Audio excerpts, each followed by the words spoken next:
إن الحمد لله نحمده ونصلي على رسوله الكريم أما بعد أعوذ بالله السميع العليم من الشيطان الرجيم بسم الله الرحمن الرحيم وإن كان رجل يورث كلالة أو امرأة وله أخ أو أخت فلكل واحد منهما السدس فإن كانوا أكثر من ذلك فهم شركاء في الثلث من بعد وصية يوصى بها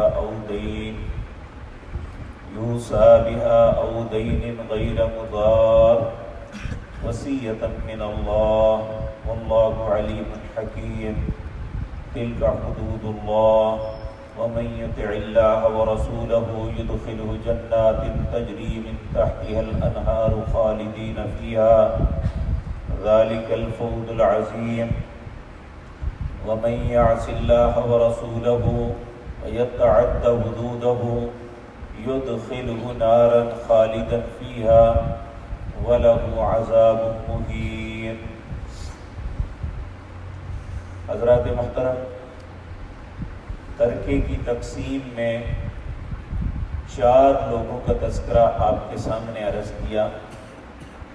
سب سے پہلے اللہ نے اولاد کے متعلق وصیت کی، والدین کے متعلق وصیت کی، پھر خامد فوت ہو جائے تو بیوی کا حصہ کیا ہے، بیوی فوت ہو جائے تو خامد کو کیا ملے گا، اور اس کے بعد ایک ایسے شخص کا تذکرہ ہے جسے کلالہ کہتے ہیں۔ کلالہ اس کو کہتے ہیں جس کی اولاد بھی نہ ہو اور باپ بھی فوت ہو گیا ہو۔ اب ایسے انسان اگر فوت ہوتا ہے تو اس کی وراثت کا کیا بنے گا؟ تو اللہ رب العزت فرماتے ہیں وَإِنْ كَانَ رَجُلٌ يُورَثُ كَلَالَةً، اگر کوئی شخص کلالہ فوت ہوتا ہے، او امرأۃ وَلَهُ أَخٌ أَوْ أُخْتٌ فَلِكُلِّ وَاحِدٍ مِّنْهُمَا السُّدُسُ، اس کی بیوی ہے، اس کی بہن اور بھائی ہے تو ہر ایک کو چھٹا حصہ ملے گا۔ من بعد فَإِنْ كَانُوا أَكْثَرَ مِنْ ذَلِكَ فَهُمْ شُرَكَاءُ فِي الثُّلُثِ، اگر بہت سے بھی ہوں گے تو انہیں ثلث ملے گا، تیسرا حصہ ملے گا۔ یہاں بہن بھائی 3 قسم کے ہوتے ہیں۔ ایک بھائی وہ ہیں جنہیں عربی زبان میں عینی بھائی کہتے ہیں، جن کا باپ بھی ایک ہوتا ہے، ماں بھی ایک ہوتی ہے۔ ایک اللاتی بھائی ہوتے ہیں، بہن بھائی اللاتی ہوتے ہیں، یہ وہ ہیں جن کا باپ تو ایک ہوتا ہے، مائیں مختلف ہوتی ہیں۔ اور تیسری قسم ایسے بہن بھائیوں کی ہے جنہیں اخیافی کہتے ہیں۔ یہ وہ ہیں کہ جن کی ماں ایک ہے، باپ مختلف ہے۔ یہ باتیں ہمارے لیے تعجب کا سبب ہے، لیکن عرب معاشرے میں ایسا ہوتا تھا کہ ایک عورت اپنی زندگی میں کئی نہ کیا کرتی تھی۔ ہمارے ہاں تو طلاق ہو جائے تو ساری زندگی وہ عورت بیٹھی رہتی ہے، لیکن عرب میں ایسا نہیں ہے۔ اس میں اگر ایک شخص فوت ہوا ہے تو اس کی بیوی کی شادی کہیں اور ہو گئی، اگر اس نے طلاق دے دی تو پھر اس نے شادی کر لی۔ یعنی کبھی بھی کوئی مرد یا عورت اس طرح نہیں اپنی زندگی میں بیٹھتا الا ماشاء اللہ۔ تو اس لیے ہمارے لیے یہ بات تعجب خیز ہے کہ ایک عورت، اس کے بچے اور ان کے باپ مختلف، یہ کیوں ہے؟ حالانکہ جو ہمارا معاشرہ ہے یہ ظلم کرتا ہے۔ عورت چاہے یا مرد کسی بھی عمر میں ہو، اس کی کچھ ایسی خواہشات، کچھ ایسے احساسات ہوتے ہیں جو خامد ہی بیوی کے پورے کر سکتا ہے، دوسرا نہیں۔ اسی طرح عورت کی خواہشات اور احساسات اس کا خامد کے بیوی پوری کر سکتی ہے، بیوی کے خامد پورا کر سکتا ہے۔ اب اگر باپ ہے تو اس نے اپنی بیٹیوں سے بجا کے بعض باتیں تو نہیں کرنی، نہ ہی وہ اپنے بیٹوں سے کر سکتا ہے۔ تو زندگی میں کوئی ایسا ساتھی ہو جسے اپنا دکھ درد، اپنی آسانی، اپنے معاملات سنا سکے، اور اگر وہ تھکا ہوا آیا ہے تو اس کی بیٹی نے تو نہیں اسے دبانا، اس کی بیوی ہی یہ کام کر سکتی ہے۔ اس لیے اسلام جو ہے کسی کو کسی عمر میں ایسا معاملہ نہیں کرتا کہ اسے باندھ دے، اس کے احساسات پہ تالے لگا دے، اسلام ایسا نہیں کرتا۔ ہمارے معاشرے میں یہ گھٹن ہے، عمر کیا ہے ان کی، انہیں شادی کی کیا ضرورت ہے؟ اس میں کوئی شک نہیں کہ جو ذہن بچوں کے ہیں اس کی ضرورت نہیں ہے بزرگ باپ کو، لیکن اسے یہ تو ضرورت ہے نا کہ اس کو آتے ہوئے کوئی بٹھائے، دلاسا دے، کوئی اس سے بات کرے، کوئی اس کی بات سنے۔ کرنا کہتے ہیں لوگ جی کپڑے دے دیے ہیں، کھانا وقت پہ دے دیتے ہیں، کیا کھانا اور کپڑا ہی ضرورت ہے؟ کیا اس کی زندگی کے اور کوئی معاملات نہیں ہیں؟ اس لیے ہمارے معاشرے میں اسے تعجب کی نظر دیکھا جاتا ہے، بلکہ باپ کو ساری زندگی جس نے اتنی محنت کر کے انہیں پالا پوسا، جوان کیا، کاروباروں پہ لگایا، اس نے اپنی زندگی قربان کی اپنی اولاد کے لیے، لیکن اولاد جو ہے یہ قربانی دینے کے لیے تیار نہیں کہ اس کی ماں کی جگہ کوئی اور بھی آ جائے۔ اب وہ دنیا میں نہیں رہی تو اس بیچارے کا کیا قصور؟ اس نے مارا ہے۔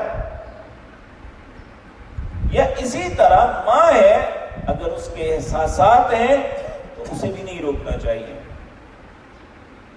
عرب معاشرے میں ایسا ہے کہ بلکہ آپ حیران ہوں گے کہ ہمارے یہاں گزرنے والے ایک بندہ عمرہ کرنے کے لیے گیا، دانا آدمی ہے، میں دال بازار ان کی دکان ہے، اس نے خود مجھے یہ بات سنائی، کہنے لگے اس وقت جس وقت یہ بات ہوئی تو اس وقت بڑی سخت سردی تھی، کہنے لگا میں نے ایک شخص کو، ایک جوان کو دیکھا کہ وہ جو ہے نا اس کے پاس کپڑا نہیں ہے تو وہ بڑا سکڑ کے سویا ہوا ہے رات میں ساتھ ہی بیٹھا ہوا تھا، میرے پاس کمبل تھا، میں نے آدھا کمبل اس پہ دے دیا اور آدھا اپنے پہ رکھ کے رات بیٹھے رہے حرم کے اندر۔ کہتے وہ صبح اٹھا، وہ بڑا متاثر ہوا، کہنے لگا میرا باپ میرے ساتھ ایسا کرتا تھا۔ کہتے ہیں میں اس کی زبان نہیں سمجھتا تھا، وہ میری نہیں سمجھتا تھا، تو وہ روزانہ میرے پاس آ کے بیٹھ جاتا، تو آخر جب 10 دن گزر گئے تو ایک دن مجھے کہنے لگا کہ تیرے اندر مجھے اپنے باپ کی صورت نظر آئی ہے، تیری شفقت یا اس طرح، میرا دل چاہتا ہے تو میری ماں سے نکاح کر لیں۔ اب ہم کہتے ہیں بڑا بغیرت ہے، لیکن یہ بات نہیں ہے، یہ کوئی ناجائز کام نہیں اس نے کہا۔ تو وہ کہنے لگا نہ میں آپ کے ملک کا ہوں، نہ میں آپ کی زبان کو سمجھتا ہوں، یہ کیسے ممکن ہے؟ عرض کرنے کا مقصد یہ ہے کہ اولادیں اپنے والدین کو لے کے جاتی ہیں کہ ان کا معاملہ زندگی کا، انہوں نے ہمارے لیے قربانی دی ہے تو ہم بھی دیتے ہیں، چاہے وہ ماں ہے یا باپ۔ لیکن ہمارے ہاں یہ رواج ہی نہیں ہے، ہم ہر قربانی تو لیتے ہیں، دینے کے لیے تیار نہیں ہے، بے شک باپ یا ماں کیوں نہ۔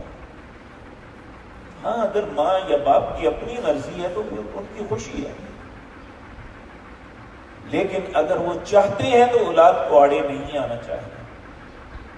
تو اللہ رب العزت فرماتے ہیں یہاں وہ اخیافی بھائی جو ہیں ان کے متعلق ہے ورثہ، کہ اگر ان کا اس عورت کا ورثہ صرف انہیں ملے گا جو ماں کی طرف سے سکے ہیں، باپ ان کے الگ ہیں، تو یہاں بیٹے اور بیٹی کا الگ نہیں ہوگا، کیونکہ پہلے ہم پڑھ آئے ہیں للذکر مثل حظ الانثیین، 2 عورتوں کے برابر ایک مرد کا حصہ ہے۔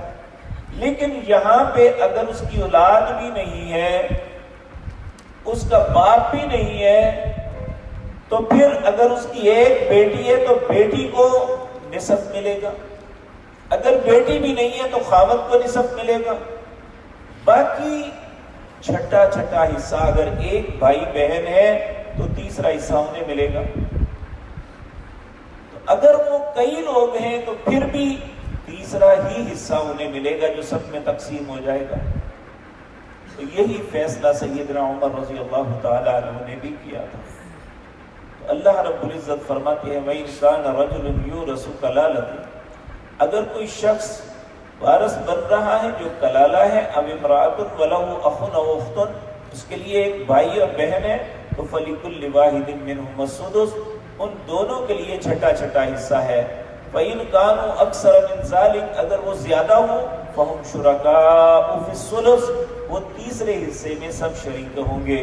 مِن بَعْدِ وَصِيَّةٍ يُوصَىٰ بِهَا أَوْ دَيْنٍ، بعد وصیت اور قرض دینے کے، غیر مضار، یہ فائنل بات ہے کہ کوئی کسی وارث کو تکلیف نہیں پہنچائے گا کہ اس کو کم کر دو، اس کو زیادہ کر دو، غیر مضار، کوئی نہیں، کسی کو حق نہیں ہے کہ جو وارث بن رہے ہیں ان میں سے کسی کو تکلیف دے، کسی کا حصہ چھین لے یا کسی کو کم دے، یہ ممکن نہیں، غیر مضار، کوئی تکلیف نہیں دے سکتا۔ وصیۃ من اللہ، یہ اللہ کی وصیت ہے، یہ ساری باتیں اور نہ تکلیف دینا وصیۃ من اللہ، یہ اللہ کی طرف سے وصیت ہے۔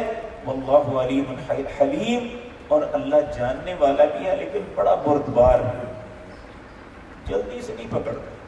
پھر فرمایا تلک حدود اللہ، یہ اللہ کی حدیں ہیں جو اللہ نے بیان فرمائی۔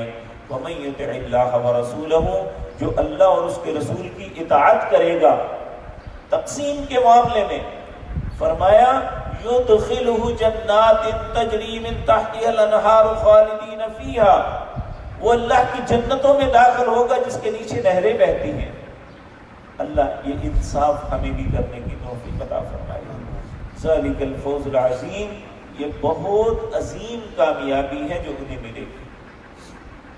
اگر کوئی شخص وَمَن يَعْصِ اللَّهَ وَرَسُولَهُ، وہ اللہ اور اس کے رسول کی بات کو تسلیم نہیں کرتا، وَيَتَعَدَّ حُدُودَهُ، اور اللہ کی ان حدوں کو جو مقرر کی ہے کہ فلاں کا اتنا، فلاں کا اتنا، فلاں کا اتنا حصہ ہے، اس میں مداخلت کرتا ہے، يُدْخِلْهُ نَارًا خَالِدًا فِيهَا، وہ جہنم میں جائے گا اور ہمیشہ جہنم میں رہے گا۔ وَلَهُ عَذَابٌ مُهِينٌ، اور اسے ایسا عذاب دیا جائے گا جو کبھی ختم نہیں ہوگا۔ اللہ رب العزت ہمیں سمجھ عطا فرمائے۔ اس معاملے میں خاص کر ہمارے اس خطے کے لوگ بہت زیادہ کوتاہی کا شکار ہے، اللہ ہم سب کی حفاظت فرمائے اور صحیح فیصلہ کرنے کی توفیق عطا فرمائے۔ اقول قولی ھذا واستغفر اللہ۔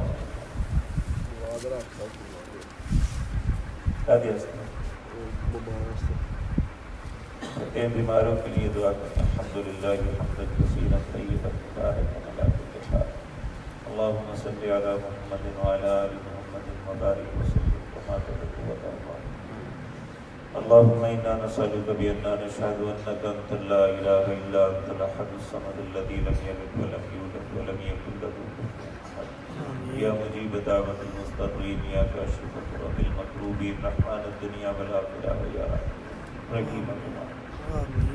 ربنا ظلمنا أنفسنا وإن لم تغفر لنا وترحمنا لنكونن من الخاسرين۔ اللهم احسن عاقبتنا في الأمور كلها وأجرنا من خزي الدنيا وعذاب الآخرة۔ ربنا آتنا خير الدنيا وخير الآخرة وقنا واصرف عنا شر الدنيا وشر الآخرة۔ اللهم إنا نعوذ بك من زوال نعمتك وتحول عافيتك وفجاءة نقمتك وجميع سخطك وغضبك يا أرحم الراحمين۔ اللهم رحمتك نرجو فلا تكلنا إلى أنفسنا طرفة عين وأصلح لنا شأننا كله لا إله إلا أنت يا حي يا قيوم برحمتك نستغيث اذهب الباس رب الناس واشف انت الشافي لا شفاء الا شفاؤك شفاء لا يغادر سقما اللهم اشفنا بشفائك وداونا بدوائك واغننا بفضلك عمن سواك ربنا اغفر لنا ولاخواننا الذين سبقونا بالايمان ولا تجعل في قلوبنا غلا للذين امنوا ربنا انك رؤوف رحيم اللهم اهد ركابنا وركاب ابائنا من النار اللهم انصر الاسلام والمسلمين اللهم اعز الاسلام والمسلمين واذل الشرك والمشركين اللهم دمر اعداء الدين اللهم انصر المظلومين في كشمير اللهم انصر المظلومين في فلسطين اللهم انصر المظلومين في سوريا اللهم انصر المظلومين في بورما اللهم انصر المظلومين في كل مكان سبحان ربك رب العزة عما يصفون وسلام